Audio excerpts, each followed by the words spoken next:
Xiaomi has officially launched the new K90 series in China. REDMI presents two models aiming to provide top-tier features at very competitive prices. Let's begin with the most powerful, the REDMI K90 Pro Max, which could arrive in the future globally as the Poco F8 Ultra. In terms of design, it features a flat back with also flat metal edges, very similar to the Xiaomi 17 Pro Max, albeit with its own rectangular camera module that includes three sensors, the flash and a rear speaker.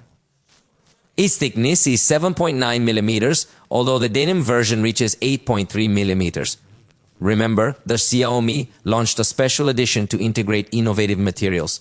The standard version weighs 218 grams, while the denim version goes up to 220 grams. It features IP68 and IP69 resistance and Xiaomi longing glass protection. The display will be available in black, white, gold, and the denim version. Moving to the display, it features the M10 OLED panel from the Xiaomi 17 Pro Max, measuring 6.9 inches with 2K resolution. That's 2608 x 1200 pixels. A refresh rate of 120 Hz, and a peak brightness of 3500 nits. Additionally, it includes Kingshan 3.0 eye protection developed by Xiaomi. The sound is a major highlight with a 2.1 system, thanks to stereo speakers and a separate rear subwoofer tuned by Bose. This is the standout feature of the device, and let's observe if it sets a trend that other manufacturers might begin to follow. There wasn't really much room left for improvement in smartphones anymore, and I enjoy seeing these types of innovations that demonstrate there are still elements that can be added. With this subwoofer, the device will undoubtedly be capable of providing us with a significantly deeper sound in its bass. The front camera has a 32 megapixel sensor for 4K video at 30 fps. The rear camera is 111. Main sensor light fusion 950 megapixel sensor sized at 1/1.31 inches, featuring optical stabilization. A 50 megapixel ultra wide angle camera, and for the first time in Redmi, a 50 megapixel periscope telephoto, possibly with the ISOCELL JN5 sensor. Samsung's optical stabilization technology, featuring 5 times optical zoom and 10 times lossless zoom capability. It can record video at up to 8K at 30 frames per second, so the camera setup looks remarkably attractive. As for the battery, it integrates a whopping 7,560 mAh capacity managed by the Xiaomi G2 chip. Charging is also very fast with 100 watts wired, 50 watts wireless, and even 22.5 watts reverse wired charging. It also has reverse wireless charging, although I'm not so sure it holds that same power, but this is all controlled by the Xiaomi P3 chip. The software is the new Android-based HyperOS 3, featuring the powerful Snapdragon 8 Elite Gen 5 with a dedicated graphics chip and a 6,700 square millimeter cooling system. As you can see, it has multiple chips with the main chip, ensuring top performance.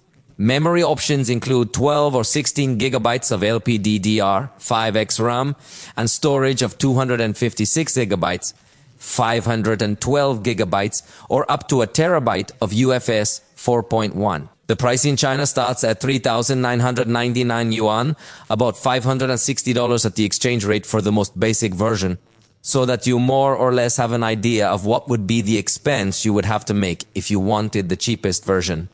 Although, remember that prices here are not the same as over there, while it goes up to 5,299 yuan, which is about $742. For the 16 gigabytes of RAM version with 1 terabyte of storage, although remember that prices here are not the same as over there. But that's not all. Was also presented the REDMI K90, a more basic edition. Its design maintains similar lines with a thickness of 8 millimeters and a weight of 206 grams. It has the same level of water resistance and will be available in black, white, blue, and purple. The screen is OLED 6 by 9 inches, also with 2K resolution technology, 120 Hz, and the same peak brightness of 3500 nits. The sound comes from symmetrical stereo speakers, also tuned by Bose, although in this case they lose the subwoofer in the back, but well, it is an attraction that they will leave it for the highest model.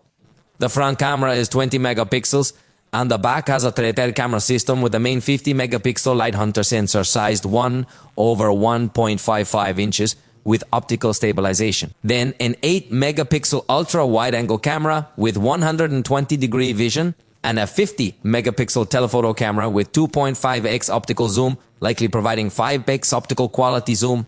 It records up to 8K at 30 FPS. The battery still has a large capacity, though smaller than the older model, at 7,100 mAh. Managed by the Xiaomi G1 chip, charging is also 100 watts per cable and supports reverse charging at 22.5 watts, allowing it to act as a power bank. They also have the Xiaomi P3 charging chip, and the software is the same HyperOS 3 on Android 16, but for performance uses the Snapdragon 8 Elite, i.e. the standard version, not the Gen 5 version, which the name we already know is a bit weird. It seems that 4 generations have passed in between, but only spent one anyway. Also integrates a cooling system. 5,300 square millimeters with the same memory options, 12 or 16 gigabytes of LPDDR, 5x RAM, and up to a terabyte of UFS 4.1 storage. The price is even more competitive, beginning at 2,599 yuan, which is approximately $364 for the basic model. With 256 gigabytes of storage, the top version is 3,999 yuan, around $560. For the 16 gigabyte RAM model that comes with a terabyte of storage, however, keep in mind that the prices here are different from those over there. Lastly, there is unfortunate news for the global market. Please remember that these devices have been introduced specifically for China. But leaker Kaspersky claims the global Poco F8 Pro and F8 Ultra will be rebranded K90 models and K90 Pro Max, respectively. But they'd have much smaller batteries, 6,210 mAh for the F8 Pro compared to 7,100 in the K90, and 6,500 mAh for the F8 Ultra compared to 7,560 in the K90 Pro Max. The remaining specifications would stay unchanged, but the battery would be reduced quite significantly. For some reason, Xiaomi is implementing this change on most of their devices. The exact reason remains unknown. Some speculate it is due to transportation issues, as it is much more costly to meet safety standards when transporting such large batteries. Therefore, for budget reasons, they might prefer to reduce the battery size. However, I am not entirely sure about this. Share your theories and thoughts on the new Redmi and possible battery cut for the smaller models. I look forward to reading your comments.